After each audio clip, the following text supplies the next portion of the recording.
Hello students, once again you welcome back in my this channel Unique Academy for English. In today's video I am just going to explain your next paragraph. Here you can say paragraph 12. The panchayat was held under the old banyan tree.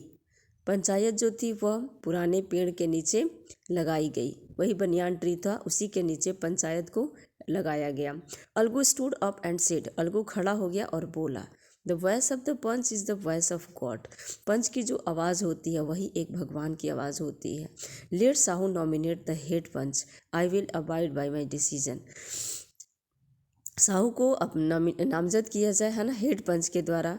और मैं आई will abide by मैं सारे decision का पालन करूँगा। जो भी decision होगा ना उसको मैं मानूंगा। अबाइड मतलब होता है पालन करना या मानना। ओके स्टूडेंट्स, तो मैं सारे जो भी डिसीजन होगा उसका पालन करूँगा। नाउ 13, साहू सा his chance and proposed the name of Jumman. Sahu ने अपने अवसर को देखा और उसने जुम्मन के नाम को बोला। अलगूस हार्ट सैंक एंड द टर्न पेल। अलगू का हृदय जो था वह क्या हो गया, बहुत ही घबराने लगा और उसके चेहरे पे पीलापन आ गया, है ना, जैसे ही उसने जुम्मन का नाम सुना। But what could he do, लेकिन वह क्या कर सकता था। 14, the moment Jumman became head panchayat, उसी टाइम पे जुम्मन जो था वो हेड पंचायत बना हुआ था। ही रियलाइज्ड हिज रिस्पॉन्सिबिलिटी एज जज, उसने जज के रूप में अपनी जिम्मेदारी को महसूस किया। And the dignity of the office, और उस ऑफिस की गरिमा को भी उसने सोचा। Could he seated in the high place, क्या वह बहुत ऊंचे स्थान पे बैठ सकता था। हैव इज रिवेंज नाउ, क्या इसने ऊंचे स्थान पे बैठने के बाद अपने बदला को ले सकता है।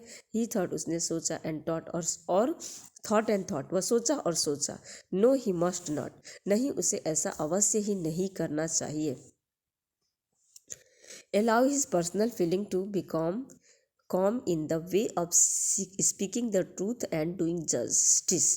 उसने क्या बोला कि उसे ऐसा नहीं करना चाहिए, उसको अपनी पर्सनल फीलिंग को किसी भी सच्चाई और न्याय के रास्ते में पर्सनल फीलिंग को नहीं लाना चाहिए, ठीक है ना। ऐसा उसने अंदर से आवाज़ आई और उसने सोचा, ठीक। तो 15 देखते हैं।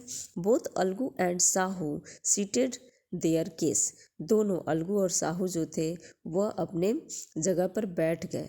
दे were cross examined and the case was considered deeply, वो उनको क्रॉस एग्जामिन किया गया, है ना, परीक्षण किया गया, देखा गया और उसको बहुत ही गहन विचार किया गया। Then Jumman stood up and announced, तब जुम्मन खड़ा हो गया और उसने घोषणा की।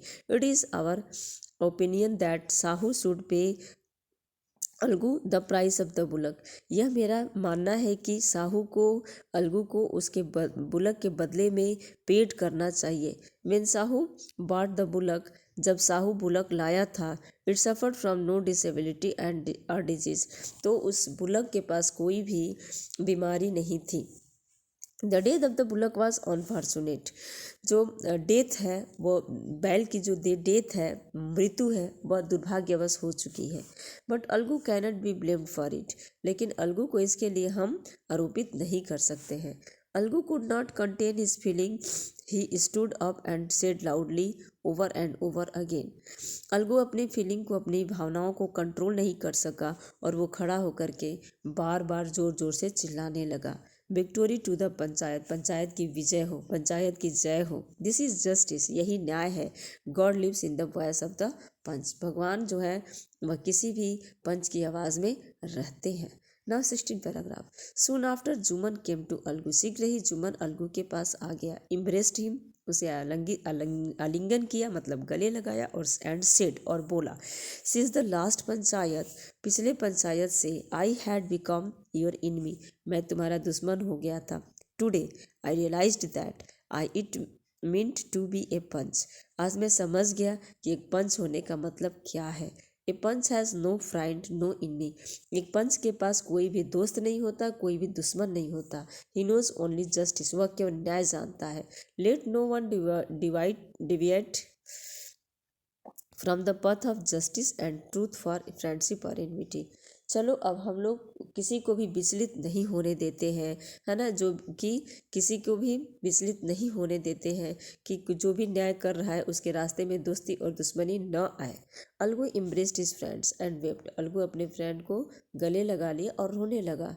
And his tears vast away all the dirt of miss understanding between them. और उसके आंसू जो थे ना वो बह करके निकल गए, जो भी उसके अंदर मिसफॉर्चुनेट था, मतलब कि जो भी मिसअंडरस्टैंडिंग, जो भी मतलब उन दोनों के बीच में जो भी विवाद था या जो भी मिसअंडरस्टैंडिंग थी वो ख़त्म हो गई और दोनों सदा के लिए फिर फ्रेंड बन गए। ओके स्टूडेंट्स, तो आपने देखा कि किस तरह से इस चैप्टर में जस्टिस को भगवान की आवाज़ को माना गया है कि एक जस्टिस जो होता है उसके पास भगवान की आवाज़ होती है और उसको कभी भी अपने फ्रेंडशिप और इनविटी को लेकर डिसीजन नहीं देना होता है, उसको निष्पक्ष तरह से सोच करके डिसीजन देना होता है। सो आई थिंक आपको इस चैप्टर से बहुत कुछ सीखने को मिला होगा।